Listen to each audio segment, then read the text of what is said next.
आज की वीडियो में मैं आपको उन 6 कामों के बारे में बताने जा रहा हूँ जिन 6 कामों को करने से आपके पास जो शक्ति आती है वो कभी आपको छोड़कर नहीं जाएगी अगर आप ये काम करते रहेंगे। कई बच्चे कहते हैं कि गुरुजी पहले अनुभव होता था हमें, अब अनुभव नहीं होता। पहले हमें इष्ट के दर्शन होते थे, भगवान के दर्शन होते थे, अब दर्शन नहीं होते। क्या कारण है कि दर्शन नहीं होते? कहीं हमारी शक्ति तो नहीं बंद गई है? तो ऐसे जो वहम उनके मन में होते हैं, इस वीडियो के माध्यम से आपके मन के सारे वहम निकल जाएंगे और आपको समझ में आएगा कि आप क्या गलतियां करते हैं।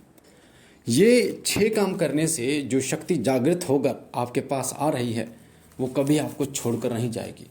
ना ही कोई उस शक्ति को कभी बांध पाएगा, ना ही वो शक्ति कभी नाराज होगी आपसे। तुरंत आपके काम होंगे। कई बच्चे ये भी कहते हैं कि गुरुजी पहले सवारी आती थी पर अब सवारी आती नहीं है। तो वो इसलिए नहीं आती क्योंकि ये गलतियां आप कर देते हो और इन गलतियों को नहीं करनी चाहिए आपको। तो कौन से ऐसे 6 काम हैं जो आपको करने चाहिए ताकि आपके पास जो शक्ति आ रही है वो आपके पास रहे? देखिए, ये तो तय है कि आपके द्वारा की गई पूजा से प्रसन्न होकर शक्तियाँ आपके पास आती जरूर हैं। कुछ शक्तियाँ प्रत्यक्ष रूप से आपके पास आती हैं जो अपने संकेत आपको दिखाती हैं। जैसे दीपक में संकेत आपको दिखाई देते हैं, फूल बनना, उसकी जो तीव्र जो ज्योति होती है दीपक की, उसका तीव्र हो जाना, या सपने में आपको संकेत मिलना, या आपकी इच्छा पूरी होना। कुछ अप्रत्यक्ष रूप से शक्तियाँ आपके पास आती हैं जो आपको दिखाई नहीं देती, जो आपको संकेत नहीं देती, पर कहीं ना कहीं वो शक्तियाँ आपके पास होती हैं, वो आपकी रक्षा करने का काम करती हैं। तो कौन से ऐसे 6 काम हैं जो आपको करने चाहिए, आइए मैं आपको बता देता हूँ। उससे पहले अगर आपने पहली बार हमारे चैनल पर विजिट किया है तो चैनल को सब्सक्राइब करना और इस वीडियो को ज़्यादा से ज़्यादा लोगों को शेयर करना, क्योंकि जितना ज्ञान को आप पहुँचाओगे ज़्यादा से ज़्यादा लोगों तक उतना ज्ञान बढ़ता है और उसका पुण्य आपको मिलता है। सबसे पहला काम होता है वो होता है अपने अनुभव।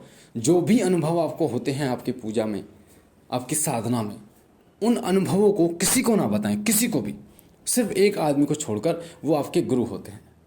होता क्या है, जब आप नए नए पूजा पाठ शुरू करते हैं, किसी मंत्र को उठाते हैं और जप करना शुरू करते हैं, या किसी चालीसा को पढ़ना शुरू करते हैं, तो उससे प्रभावित होकर वो देवता आपके पास आते हैं और आपको अनुभव होते हैं। सपने में दर्शन आपको होते हैं उन देवता के। कई बार वो आपको भविष्य दिखा देते हैं, आपका जो निकटतम भविष्य होता है वो आपको दिखा देते हैं, 2 दिन में, 4 दिन में, हफ्ते में क्या घटित होने वाला है। और आप क्या करते हो ना, उस चीज़ को लोगों को बता देते हो, ढंढोरा पीट देते हो। इंसान की फितरत है कि उसे खुशी बर्दाश्त नहीं होती और ना ही दुख, पर इन चीज़ों को आपको ध्यान रखना चाहिए।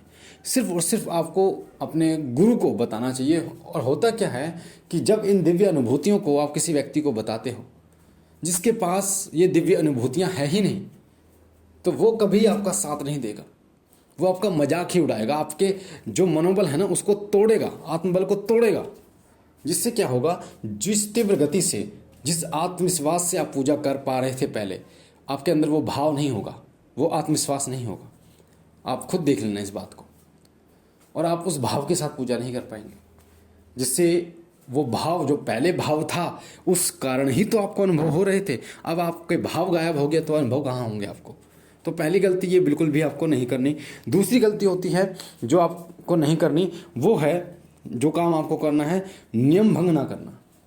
आपको ये काम बिल्कुल बिल्कुल सटीक तरीके से करना है। जो नियम आपने बना रखे हैं उन्हीं नियमों पर चलिए। कई लोग ये सोचते हैं कि हमने 11 दिन की साधना कर ली और उसी से हमें सब कुछ मिल जाएगा। मैं आपको अगर अपनी बात बताऊं तो आज भी मेरा नियम है कि मेरा जो पूजा का टाइम होता है वो सुबह 6:30 बजे का टाइम होता है, और शाम को जो पूजा का मेरा टाइम होता है वो लगभग 7 बजे, 6:30 से 7 बजे के बीच के टाइम होता है। उस टाइम के बीच में मैं पूजा कर लेता हूँ। अगर कहीं जाना भी होता है, आप यकीन मानना, सुबह जाता हूँ और शाम को आ जाता हूँ। शायद कभी कोई एक बार ऐसा हो गया हो कि मैं ना आ पाया हूँ, ना मैंने अपनी सेवा ना करी हो, पर मुझे अजीब सा लगता है। मुझे ऐसा लगता है कि मैंने ना कुछ चीज़ें छोड़ दी है, मैंने सेवा छोड़ दी है। मैं उसको चाहकर भी नहीं छोड़ पाता। पता है क्यों? क्योंकि वो मेरे मन में बस चुके हैं। और जब आपको आदत हो जाएगी ना, तब आपको वैसे आपका मन नहीं करेगा उनको छोड़ने का।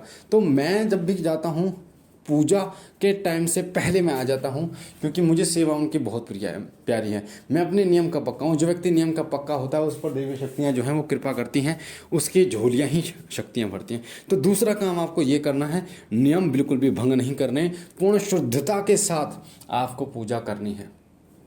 जैसी आप कर रहे थे आप उसमें बढ़ोतरी तो कर सकते हैं, आप बढ़ा लीजिए। पहले 1 माला करते थे, आप 5 कर लीजिए, 11 कर लीजिए, पर ऐसा ना हो कि आपने सिर्फ दीपक जलाना शुरू कर दिया, जो माला जब करते थे वो छोड़ दिया। तो ऐसे लोगों पर फिर कृपा भी कम होनी शुरू हो जाती है। तीसरा काम आपको करना है कि आपको नियम भंग नहीं करने, जो मैंने आपको बताया। नियमों में प्याज लहसुन का परहेज अगर आप करते हैं, या फिर आप करते हैं तामसिक चीज़ों का परहेज कर रहे हैं, तो आपको परहेज करते रहना है। आपको बिल्कुल भी ये नहीं सोचना कि आज खा लेता हूँ। सेवा में बिल्कुल भी ढील नहीं देनी। आपकी जो सेवा होती है उस सेवा को कंटिन्यू आपको करते रहना। चौथा काम आपको करना है, आपका जो आसन होता है उसको किसी के साथ भी साझा नहीं करना। आपकी जो माला होती है किसी के साथ साझा नहीं करना आपको। कई बच्चे कहते हैं कि मेरा भाई उससे जब कर लेता है आसन पर बैठ जाते हैं, ऐसा बिल्कुल भी नहीं होना चाहिए। क्योंकि देवीय शक्तियाँ जो होती हैं वो ऊर्जा के रूप में जब आपके पास आती हैं तो वो आपकी निजी चीज़ हो जाती हैं। आसन में आपकी ऊर्जा होती है वो जागृत हो जाता है, माला जागृत हो जाती है। तो ये गलती बिल्कुल भी मना ना करें। किसी को भी अपना आसन जो है या अपनी माला इस्तेमाल करने के लिए ना दें, चाहे वो आपके घर परिवार का कोई सदस्य क्यों ना हो, क्योंकि ये चीज़ें अलग हो जाती हैं। ये इस तरीके से हो जाती हैं, जैसे मान लीजिए आपका भाई है 12 साल का और आप हैं 25 साल के, तो 12 साल के भाई के कपड़े जो 12 साल के भाई के कपड़े जो है वो 25 साल के भाई के शरीर में नहीं आएंगे। 25 साल के भाई के कपड़े 12 साल के शरीर में नहीं आएंगे, तो वो क्या होगा, संतुलित बिगड़ जाएगा। उसी तरीके से जब आपकी माला का अगर वो करेंगे तो संतुलन बिगड़ जाएगा ऊर्जा का, जिससे आपकी ऊर्जा का क्षय होता है। इस चीज़ का ध्यान रखना है आपको।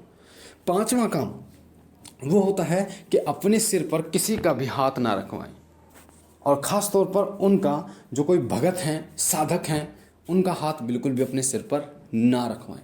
कोशिश करें कि ना रखें। कई लोग ये गलती करते हैं, उनके पास शक्ति तो होती है पर उन्हें पता नहीं होता, वो किसी भगत तांत्रिक के पास घूमते रहते हैं, और वो उनके सिर पर जब हाथ रखते हैं तो कई तांत्रिक, कई भगत होते हैं, उनके शरीर से, उनके ऊपर से शक्ति को उतार लेते हैं, जिससे क्या होता है, जो उन्होंने अर्जित की थी शक्ति, वो शक्ति उनके पास नहीं रहती। कई लोगों को अनुभूति होती है पर फिर नहीं होती। क्यों नहीं होती? क्योंकि वो शक्ति तो जा चुकी है। तो कई लोग जो प्रश्न करते हैं, गुरुजी पहले सवारी आती थी अब नहीं आती, पहले अनुभूतियाँ होती थी नहीं होती, उनका में से एक कारण ये भी है कि आप अपने सिर पर किसी का हाथ रखवा देते हो। हाथ के द्वारा ही ऊर्जा जो है ना वो आप एक शरीर में बहती है। किसी के भी जो ब्रह्मरंध्र होता है हमारा सिर के ऊपर, उससे नीचे की तरफ बहती है हाथ के द्वारा। और छठा और लास्ट का काम होता है जो आपको करना है, वो है सूतक और पातक में आपको भोजन नहीं करना। जो लोग पूजा पाठी है ना उसके लिए तो विशेष है। जो पूजा पाठी लोग हैं, मैं ये नहीं कह रहा कि साधक हैं या भगत हैं, अगर आप पूजा पाठी भी हैं तब भी आपको सूतक पातक में भोजन नहीं करना चाहिए। कहीं जैसे बच्चा हुआ है तो उसकी खुशी होती है, उनके घर का खाना हो गया, या फिर ऐसा वो खाना आप खा सकते हैं जो खाना, मान लीजिए जैसे हमारे यहाँ पे जसोटन कहते हैं उसको, कोई जसोटन बच्चा पैदा होता है तो उसकी एक पार्टी करते हैं, गांव वालों को खिलाते हैं, तो वो आप खा सकते हैं, पर उनके घर का बना नहीं खा सकते। उसी तरीके से अगर कोई व्यक्ति की मृत्यु हो गई है किसी कारण से, उसके घर का नहीं खाना है आपको। ये आपकी ऊर्जा को प्रभावित करती हैं, देवी शक्तियों को प्रभावित करती हैं।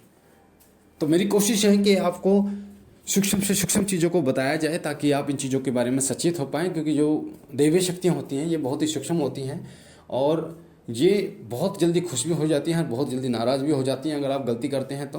और अगर आप गलती नहीं करते और सही तरीके से करते हैं तो ये आपको इतना देती हैं, आपको आध्यात्मिक मार्ग में इतना आगे ले जाती हैं और आपके भौतिक जीवन को भी सुखमय बनाती हैं। हर चीज़ आपको ला कर देती हैं, इतना सक्षम आपको बनाती हैं कि आपको किसी की ज़रूरत नहीं पड़ती। बाकी मुझे आशा है ये महत्वपूर्ण जानकारी आपको पसंद आई होगी। पहली बार चैनल पे हैं तो चैनल को लाइक कीजिए, शेयर कीजिए, सब्सक्राइब कीजिए। बाबा भोलेनाथ आप पर कृपा करें, आपकी झोली भरते रहें। हम मिलते एक नई जानकारी के साथ, तब तक के लिए ओम नमः शिवाय, ओम नमः शिवाय, ओम नमः।